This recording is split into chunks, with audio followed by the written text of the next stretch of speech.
Maharashtra boxing असोसिएशनच्या अध्यक्षपदी दरेकरांची निवड झालेली आहे। भारतीय जनता पक्षाचे नेते प्रवीण दरेकर बहुमतांनी विजयी झाले।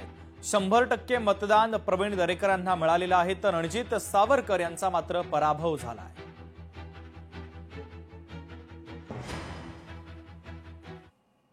खेळ हा धंदा करण्याचं ठिकाण नाहीये।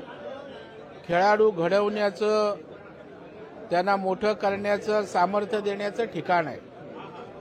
आणि मग अशा वेळेला बॉक्सिंगची सारी मंडळी येऊन आपण आमचं नेतृत्व करावं, अध्यक्षपदाची निवडणूक लढवावी अशा प्रकारचा आग्रह केला। आणि आज या ठिकाणी झालेल्या 43 मतदानापैकी 43 म्हणजे 100% मतदान या ठिकाणी मिळालं। आणि महाराष्ट्रातल्या खेळाडूंनी, बॉक्सर्सनी आज या ठिकाणी आमच्या पॅनलवर, माझ्यावर, जयकवळीवर विश्वास दाखवला। त्याबद्दल सगळ्या बॉक्सरचं मनापासून आभार व्यक्त करतो। लोकशाही मराठी ऐका, पहा, जागरूक रहा।